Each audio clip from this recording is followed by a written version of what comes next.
Conakry, 13 septembre 2018, au sommaire de cette édition, renforcer la mobilisation des recettes, la question au centre des préoccupations du ministre du Budget Ismaël Joubaté multiplie les contacts avec les services de recouvrement des impôts à cet effet.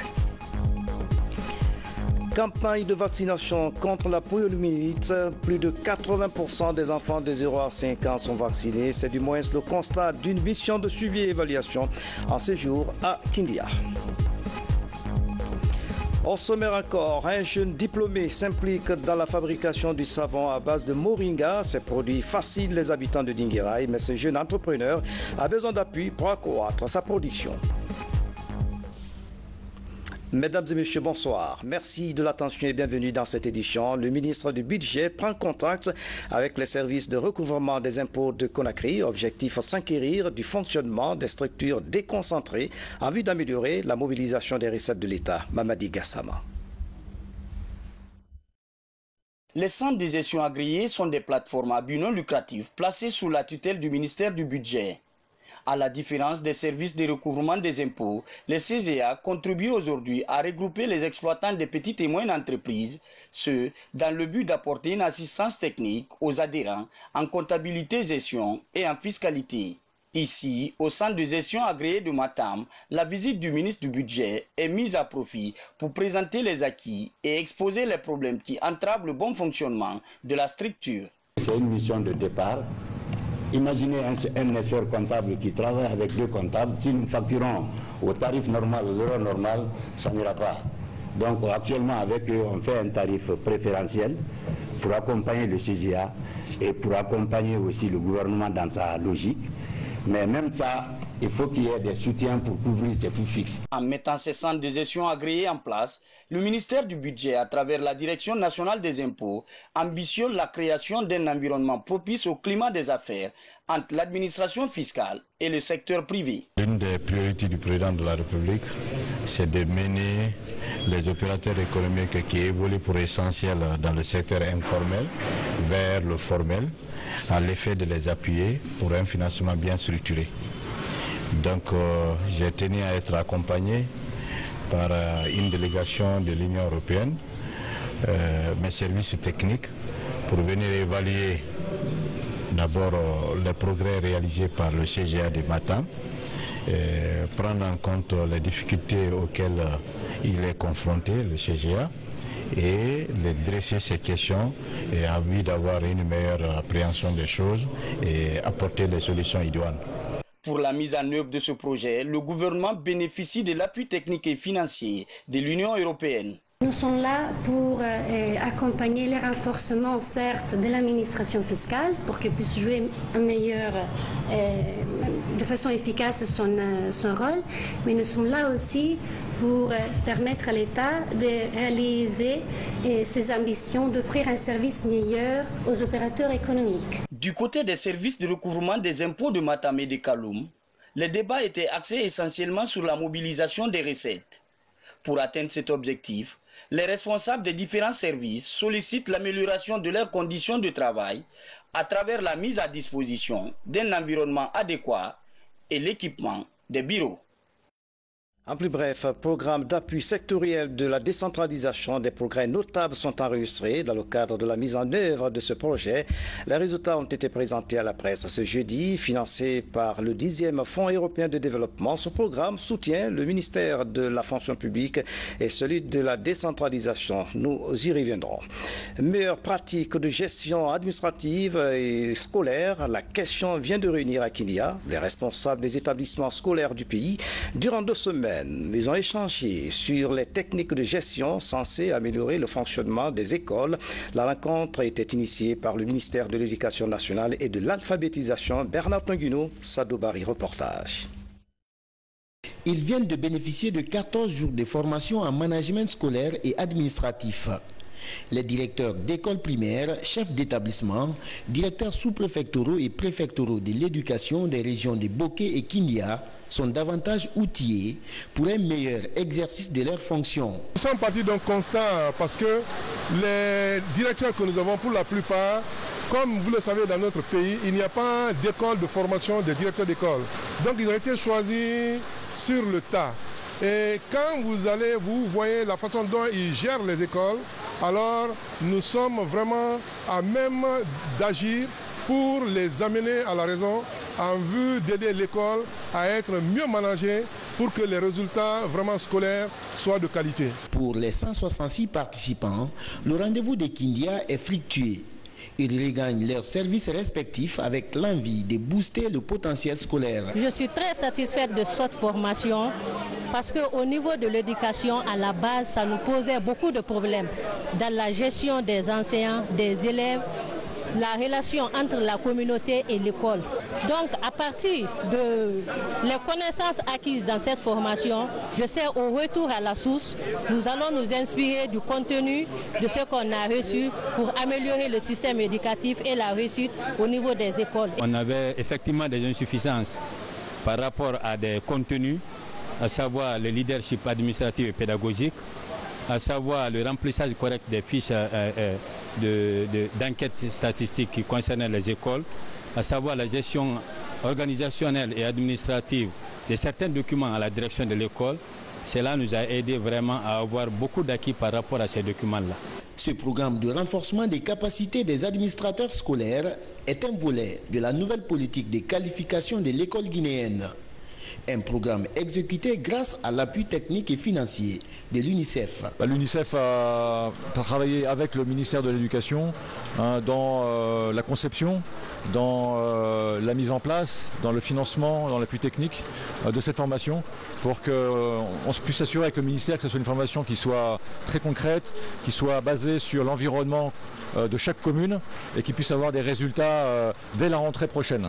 Parallèlement à Kindia et Boké, les régions de Kankan et Labé bénéficient également de ces programmes de renforcement des capacités en gestion scolaire. 520 responsables d'école sont touchés par l'opération. Dans le même registre, en plus bref, comment réussir une meilleure année scolaire, la question préoccupe les acteurs du système éducatif guinéen. Une rencontre a été organisée dans ce sens dans la commune de Matam. L'idée est d'appliquer les recommandations prises lors de la session nationale de concertation. Le reportage de Mamaïsata Kamara dans nos prochaines éditions d'information. La campagne de vaccination contre la poliomyélite se poursuit. L'opération concerne des enfants de 0 à 5 ans. Une mission de suivi et d'évaluation s'est rendue à Kindia pour s'assurer du bon déroulement de la campagne. Les résultats sont encourageants. Yene Yassani. Après le lancement officiel de la campagne de vaccination de routine contre la poliomyélite à Conakry, la mission de suivi et d'évaluation est sur le terrain à l'intérieur du pays. À l'hôpital régional de Kindia, la campagne connaît une forte mobilisation. Plus de 130 000 enfants de 0 à 5 ans sont concernés par cette vaccination. 56 mobilisateurs et 485 agents vaccinateurs sont déployés dans la région de Kindia. Nous avons jugé utile d'être sur le terrain, notamment ici dans la région de Kindia, pour s'assurer que toutes les directives qui ont été données avant le démarrage de cette campagne, toutes ces directives sont en train d'être appliquées. Donc c'est pourquoi nous sommes dans la région de Kindia. Et ici, nous sommes réellement satisfaits de ce qu'on a vu sur le terrain parce que nous avons pris contact avec la direction régionale, la direction préfectorale de la santé, c'est-à-dire tous les professionnels de la santé, on a pris contact avec eux. Nous avons trouvé que toutes les dispositions ont été prises pour avoir une campagne de qualité. Pour réussir cette campagne, il faut que nous, administrateurs territoriaux, et tous ceux qui sont dans la responsabilité d'avoir les enfants en éducation, pour que tous les enfants de 0 à 5 ans puissent être vaccinés. Et c'est par cette démarche que nous pouvons réussir effectivement l'éradication de cette terrible maladie chez nous ici. Un micro-plan de vaccination mis en place a permis d'avoir accès à tous les foyers de résistance dans les différentes préfectures de la région de Kindia. Le taux des enfants vaccinés est estimé à 80%. Pour ce qui concerne la vaccination dans la préfecture de Kindia, il y a eu quand même les préparatifs. On a organisé la formation des superviseurs de proximité. Ensuite, on a fait le briefing des cadres de la DPS. Le micro-plan de cette campagne a été présenté en plénière et ça a été validé. Sur les 4 500 000 enfants ciblés cette année par la campagne, 95% ont reçu des doses vaccinales à travers tout le pays. Une campagne qui s'inscrit dans le cadre du programme élargi de vaccination contre la poliomyélite. Dans l'actualité encore, la Guinée prépare sa candidature pour ouvrir une université de rang mondial. Le projet est tenu par la Faculté des sciences et techniques de la santé. Il porte sur la création d'un centre africain d'excellence pour la prévention et le contrôle des maladies transmissibles. Le reportage signé Francis Collier Fandikamisoko. En Afrique, la surveillance des maladies transmissibles est un aspect important de la réduction de la pauvreté. À l'appel de la Banque mondiale, des pays se préparent à soumettre à compétition leur projet de création d'un centre africain d'excellence pour la prévention et le contrôle des maladies transmissibles. Le centre va fonctionner comme une université de rang mondial pour la formation en master et doctorat. C'est une compétition. Ici, on veut voir l'excellence. Notre centre veut former des gens compétents qui vont lutter contre la maladie, prévenir, de faire en sorte qu'en réduisant ces maladies, qu'on puisse augmenter notre revenu national. La question de santé publique concerne beaucoup plus les sociétés, les agglomérations que le ministère des Mines et Géologie est en train de mettre en place. Au jour d'aujourd'hui, nous sommes à plus d'une quinzaine de sociétés qui sont en train de faire des cités. Et ces cités sont les zones les plus propices pour la propagation des maladies transmissibles. Cette dynamique vers la qualité est une politique du département de l'enseignement supérieur et de la recherche scientifique. Faire en sorte que les diplômés guinéens soient compétitifs au niveau national et international.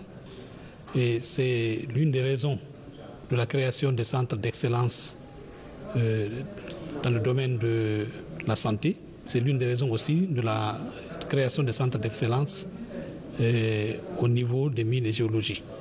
Mais aussi la participation à des concours régionaux ou bien internationaux. Pour finaliser le projet que la Guinée va soumettre à la Banque mondiale, des cadres de l'enseignement, de la recherche, de l'environnement, de l'élevage et des structures de santé sont impliqués. Pour être retenu, le document doit remplir les critères de pertinence, de compétence et de cadre de gouvernance favorable. Évaluation à mi-parcours du projet Booster les compétences pour l'employabilité des jeunes. C'est à la faveur de la 8e session du comité d'orientation stratégique du BOSEJ. Cette session se tient tous les 6 mois. L'idée est de mesurer la performance de ce projet. Fatima Touyalo. Aujourd'hui, il est question d'évaluer le projet à mi-parcours, mais aussi définir un plan d'action pour le futur. Au cours de cette session, les acteurs font l'analyse critique des documents soumis pour l'atteinte des objectifs assignés au projet Booster les compétences pour l'employabilité des jeunes. Globalement, la session s'est bien passée. Nous sommes sûrs qu'elle permettra de mieux prendre en charge la nécessité de mettre en relation entre la formation et l'emploi, faire en sorte qu'il y ait une adéquation parfaite, une harmonie parfaite entre la formation dispensée dans les écoles de formation, dans nos universités et le marché de l'emploi. Pour relever le défi, les acteurs du projet fédèrent le secteur privé afin de créer un environnement socio-professionnel favorable à l'employabilité des jeunes. À cela s'ajoute l'amélioration des programmes de formation en vue de diminuer le taux de chômage des jeunes diplômés.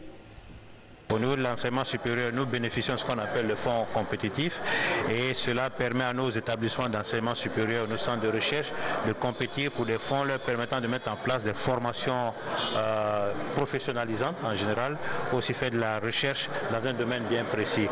Et grâce à ce projet, nous avons pu mettre en place l'autorité nationale d'assurance qualité qui va s'occuper des normes et des références, aussi bien au niveau de l'enseignement supérieur qu'au niveau de l'enseignement technique. C'est déjà une avancée importante pour qualifier davantage notre système de formation. À l'issue de cette 8e session, de fortes recommandations sont formulées dans le sens de l'efficience et de l'efficacité du projet par rapport aux attentes des populations bénéficiaires d'une part et de la pérennisation des acquis du projet d'autre part. Ce projet est fondamentalement composé donc de l'administration. C'est vraiment un partenariat, c'est vraiment un dialogue privé-public qui va permettre à toutes les composantes de pouvoir booster les compétences des jeunes pour le bien et des entreprises et des jeunes et en définitive du pays.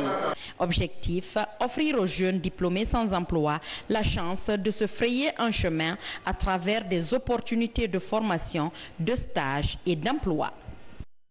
La journée africaine du droit d'auteur sera célébrée demain. La Guinée s'associe pour la première fois à cet événement à travers le département en charge de la culture. Une manière de rendre hommage aux artistes. La déclaration du ministre Bantamasso est commentée par Falidou Diallo. Toute l'Afrique va célébrer la création artistique. Le droit d'auteur sera ainsi défendu sur le continent comme cela n'a jamais été fait. La Guinée, où la question du droit d'auteur fait débat ces derniers mois, compte bien marquer cette journée du 14 septembre. Le droit d'auteur, loin d'être une taxe, est le salaire mérité de l'auteur. Il est la contrepartie de l'exploitation faite de ses œuvres. Les auteurs doivent vivre du fruit de leur création. C'est pourquoi, à l'occasion de la célébration de la journée africaine du droit d'auteur, nous n'allions pas nous livrer simplement à prononcer un discours de circonstance, mais plutôt nous joindre aux hommes de culture pour faire le plaidoyer auprès du gouvernement et de l'Assemblée nationale pour adopter le projet de loi sur le droit d'auteur. Le Bureau guinéen du droit d'auteur, BGDA, est créé depuis le 14 septembre 1980. L'organisme définit le cadre de protection des œuvres des auteurs, artistes et interprètes. Aujourd'hui, le ministère de tutelle s'engage à réviser les textes de son statut. Mon département est actuellement engagé avec l'expertise de l'Organisation mondiale de la propriété intellectuelle à réviser totalement la loi actuelle en vigueur, une loi vieille de 38 ans. La nouvelle loi révisée prendra en compte les nouveaux droits qui sont proclamés dans les conventions et traités relatifs aux droits d'auteur, comme le droit de location, le droit de distribution, le droit d'importation et le droit relatif à la communication au public par câble ou par tout autre moyen de mise à disposition. Depuis l'accession à l'indépendance, la Guinée a rayonné sur le plan culturel à travers le monde. Pour cette journée du droit d'auteur, la reconnaissance du mérite de la création artistique pourrait servir de moyen d'encouragement et de motivation des hommes de culture. Je vous le disais en titre, un jeune diplômé s'implique dans la fabrication du savon à base de moringa, c'est à Dinguiraye. Amadou, c'est son nom, voit grand dans ce projet futuriste basé sur la saponification à une large échelle. Pour ce départ, le jeune entrepreneur, avec les moyens limités, suivez ce reportage grand format signé Habib Thiam. Dans ce champ de fortune, Amadou récolte le moringa. Longtemps méconnu du public, la plante lui sert de tremplin pour son projet de saponification. Quand je récolte le moringa, je le sèche dans le salon ou bien sous l'ombre pour ne pas détruire les vitamines. Je les écrase, je les rends en poudre, je récolte les graines, je rends ça aussi en poudre et je fais ma pâte de savon et je mélange. Un mélange de plusieurs composants participe à la fabrication de ce savon traditionnel. Informaticien de profession, rompu à l'anglais, le jeune entrepreneur en quête d'innovation s'est laissé guider par sa curiosité. J'ai fait des recherches sur Internet, je vois comment les gens traitent le moringa et j'ai vu comment les Américains utilisent du moringa et du savon. Donc j'ai décidé de me lancer dans ça moi aussi. C'est comme ça que je suis rentré dedans. Je me suis dit, au lieu d'attendre un emploi, il faut s'investir dans ça et pouvoir aussi recruter des jeunes comme moi. Faute de moyens conséquents, Amadou travaille seul dans son lieu d'habitation qui lui sert de bureau. Chaque jour, après avoir produit un stock de savon, il va à la conquête du marché. À Dinguiraye, malgré ses débuts, son engagement attire de plus en plus de consommateurs. Son savon est très bien. C'est un savon qui adoucit la peau, qui rend la peau très propre. Ça diminue les rides, ça lutte même contre les tasses sur la peau, ça diminue ça beaucoup. S'il a un peu de soutien, je pense qu'il fera mieux que ça là. Faire mieux est bien le rêve de ce jeune défenseur des causes environnementales. Derrière son projet se cache toute une vision au-delà d'un simple savon. À 5 000 francs guinéens, l'unité. Je l'appelle savon moringa, mais l'entreprise que je voudrais créer s'appellera Africa Green Gold. Pourquoi Africa Green Gold? Le mot Africa Green Gold, je suis en Afrique et la végétation là, c'est comme de l'or pour moi. Donc c'est l'or vert de l'Afrique. Une Afrique où la végétation va profiter à la recherche et au développement. À travers le moringa, Amadou entend ainsi prendre une part active dans cette aventure. Voilà, ce jeune entrepreneur a besoin d'appui pour accroître sa production. Habib Thiam, merci pour ce grand format. Du nouveau, dans la circulation routière, il s'agit de l'inauguration d'une fourrière pour la police assise à Bonfi. Elle servira de garage aux véhicules qui ne sont pas en règle. Alpha Isiagaba, Saliouba, reportage. C'est la toute première fourrière nationale de la sécurité routière dans le pays. Situé à Bonfi, dans la commune de Matam, l'endroit est aménagé sur une superficie de 3235 mètres carrés pour un coût estimé à près de 800 millions de francs guinéens. La mise à disposition de ce nouvel espace devra permettre de stocker tous les véhicules hors la loi. Elle devra aussi améliorer les recettes de l'État grâce aux revenus tirés des paiements des taxes.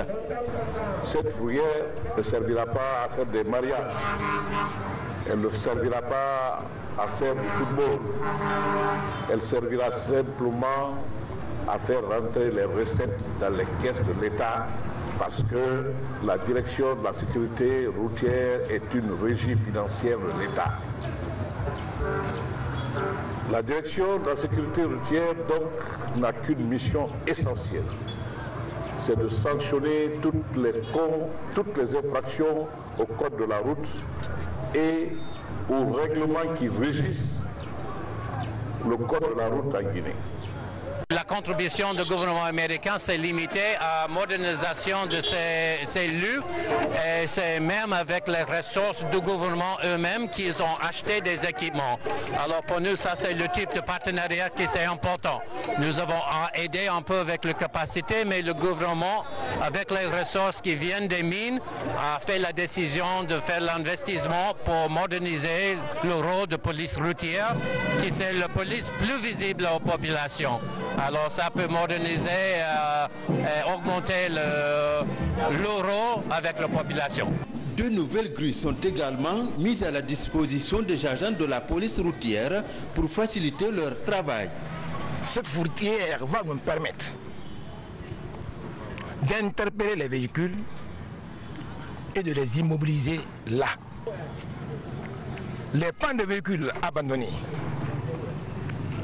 les véhicules abandonnés le long des routes, les accidents de route, l'indiscipline, l'anarchie étant installée,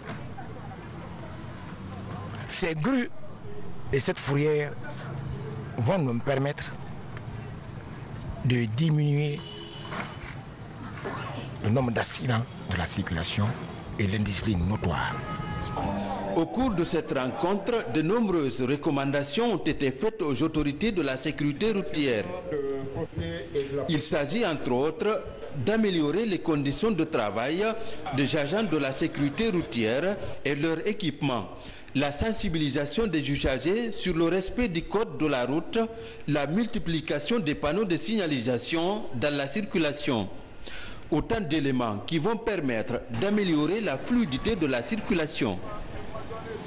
Pour son acte de bravoure, le caporal Moussa Souma reçoit une distinction avec une enveloppe de 250 livrets de citoyenneté des couleurs nationales. Il a bénéficié de ce prix pour avoir sauvé un enfant dans un incendie à Jimbaya. C'est le ministre de l'Unité nationale et de la citoyenneté qui a procédé à la remise de cette distinction. Sergent-chef Lamine Sanakamara, correspondant de la presse militaire. La mission de l'armée guinéenne est la défense de l'intégrité du territoire, la sauvegarde des institutions républicaines, la protection des personnes et de leurs biens. Ce rôle régalien des forces armées a été matérialisé le dimanche dernier par caporal Cheikh Moussa Souma en sauvant la vie de cet enfant de 3 ans bloqué par les flammes d'un incendie au domicile de ses parents. En guise de reconnaissance de cet acte de bravoure, le ministre de l'Unité nationale et de la citoyenneté lui décerne cette distinction au nom du chef de l'État. Désormais, je voudrais vous dire que cela est un élément essentiel, une preuve à tous les Guinéens que nous devons nous unir désormais pour bâtir cette nation, car l'essor politique, économique et social de ce pays ne peut se faire sans nous les Guinéens. Cet acte de courage est la preuve que le souci du militaire est de veiller à la moindre sécurité de sa population.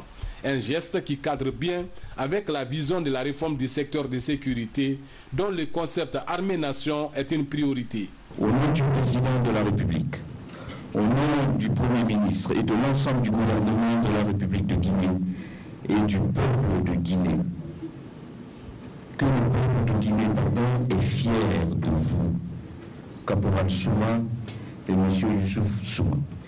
Il n'y a pas plus grande élévation que celle de servir l'humanité tout entière. Protéger et sauver une vie humaine, c'est protéger et sauver l'humanité tout entière.